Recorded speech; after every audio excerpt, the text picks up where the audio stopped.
O que é bênção e qual o seu significado na Bíblia? Para darmos início, vamos começando fazendo a leitura bíblica, que está localizado no livro de Provérbios, capítulo de número 10, versículo 22, que diz o seguinte: A bênção do Senhor é que enriquece, e ele não acrescenta dores. Então, o que deu para entender aqui, já de início dessa mensagem, é que a bênção de Deus, a que vem de Deus, ela não acrescenta dores. Se por acaso algo veio à tua mão e está te fazendo sofrer, está te fazendo ter prejuízo de alguma maneira, está te prejudicando, não é bênção do Senhor de maneira alguma, porque a bênção do Senhor, a palavra mesmo diz que ela enriquece, né? Esse enriquecer aqui é no sentido amplo da palavra, né? E não acrescenta dores. Mas vamos nos aprofundar sobre esta palavra bênção neste momento. Bênção, basicamente, é o próprio ato de abençoar ou uma concessão do bem. Como a palavra bênção possui uma ampla aplicação, seu significado correto deve ser determinado de acordo com o contexto em que ela aparece.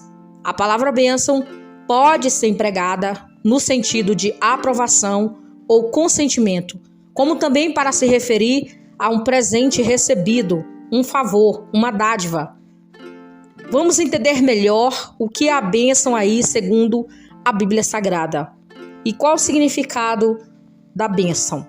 No Antigo Testamento, a palavra bênção geralmente traduz no hebraico berakak, que pode significar algo como bênção, fonte de bênção, bênção, prosperidade, louvor de Deus, presente e acordo de paz. Essa palavra aparece em muitas passagens bíblicas se referindo à concessão de bem. Vamos ler aqui Deuteronômio, capítulo 11, versículos 26, 27 e 28 para ver o que diz essa palavra. Eis que hoje eu ponho diante de vós a bênção e a maldição. A bênção quando cumprirdes os mandamentos do Senhor, vosso Deus, que hoje vos mando. Porém, a maldição se não cumprirdes os mandamentos do Senhor, vosso Deus, e vos desviardes do caminho que hoje vos ordeno, para seguirdes outros deuses, com letra minúscula, que não conheceste. Vamos ler Isaías 19, versículo 24. Naquele dia, Israel será o terceiro com os egípcios e os assírios uma bênção no meio da terra. Vamos ler aqui Gênesis 27, versículo 12. Lembrando que essa passagem bíblica que vou ler agora, neste momento, é quando Jacó se vestiu com roupas de Esaú para ir até Isaque receber a bênção no lugar dele. Olha o que diz: Porventura me apalpará o meu pai, e serei aos seus olhos como enganador. Assim trarei eu sobre mim maldição e não bênção. E para você ouvir aí essa mensagem sobre Esaú e Jacó, vou colocar na descrição desse vídeo logo abaixo, você pode ouvir. E outra mensagem que tem a ver com essa mensagem de hoje.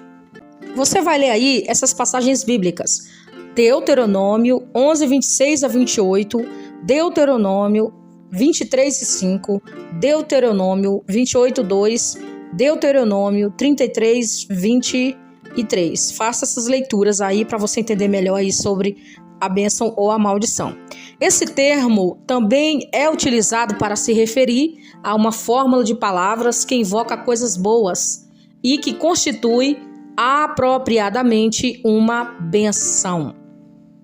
Vamos fazer aqui uma leiturinha bíblica em Gênesis 38, versículo 41, depois Deuteronômio 33, versículo 1. Por isso, o faraó lhe perguntou: será que vamos achar alguém como este homem em que está o Espírito de Deus? Então o faraó disse a José: uma vez que Deus lhe revelou todas essas coisas, não há ninguém tão criterioso e sábio como você. E esta é a bênção com que Moisés, o homem de Deus, abençoou os filhos de Israel antes da sua morte.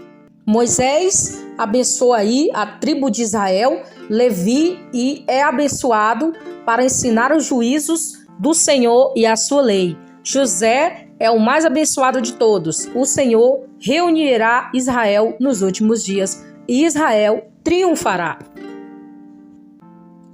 No Novo Testamento, a palavra bênção é usada para traduzir o grego eulogia, que pode significar louvor, gratidão, invocação de bênção, consagração, benefício, discurso elegante e outros. Este termo é utilizado no Novo Testamento tanto para se referir à invocação de bênçãos. Vamos ler Tiago 3, versículo 10. De uma mesma boca procede bênção e maldição. Meus irmãos, não convém que isto se faça assim. Porventura, deita alguma fonte de um mesmo manancial, água doce e água amarga? Meus irmãos, pode também a figueira produzir azeitonas ou videiros figos?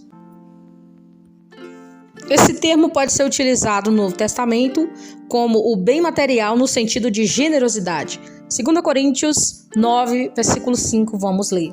Achei necessário recomendar que os irmãos os visitem antes e conclua os preparativos para a contribuição que vocês prometeram. Então ela estará pronta como oferta generosa e não como algo dado com avareza. Esse termo pode ser utilizado também como um bem espiritual transmitido pelo Evangelho. Efésios 1, versículo 3, vamos ler. Olha o que diz. Por essa causa eu, Paulo, sou prisioneiro de Jesus Cristo por vós, os gentios. E para você entender quem são esses gentios, eu vou trazer aqui um resuminho para você entender.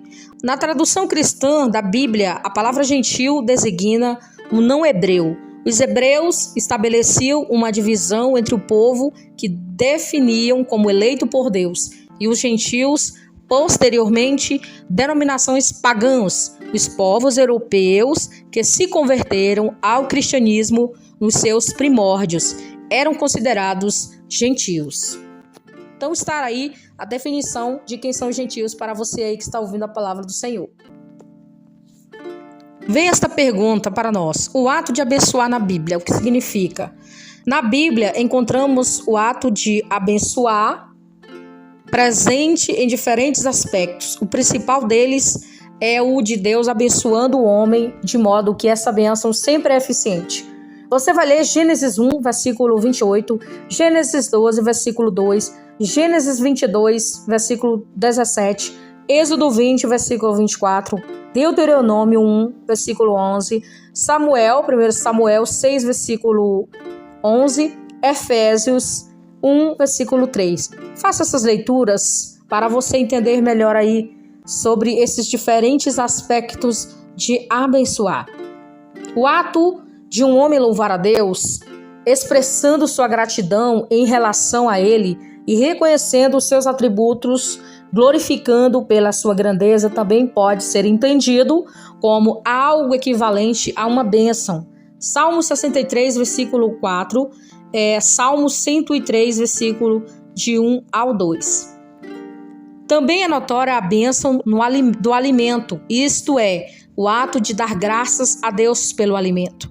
Esse era o costume típico da cultura judaica. O próprio Senhor Jesus, quando alimentou as multidões, tomou o pão e deu graças a Deus, ao Pai. Lucas 11, versículo 24. É muito bom, né? Nós cristãos, eu particularmente gosto de fazer isso, fazer uma oração antes de me alimentar qualquer alimento. E também é uma recomendação, né? Não sei se você pode aderir, de fazer uma oração antes de se alimentar. Principalmente nós que servimos a Deus, costumamos fazer isso.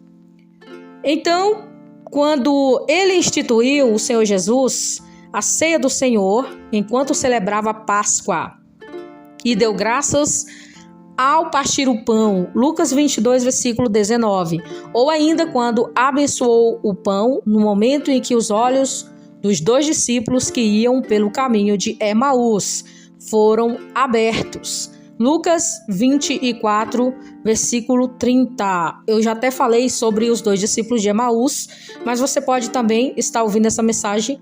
Eu vou colocar no final dessa, para você ouvir e se edificar. Em 1 Coríntios, capítulo 10, versículo de número 16, o apóstolo Paulo escreveu: porventura, o cálice de bênção que abençoamos não é a comunhão do sangue de Cristo?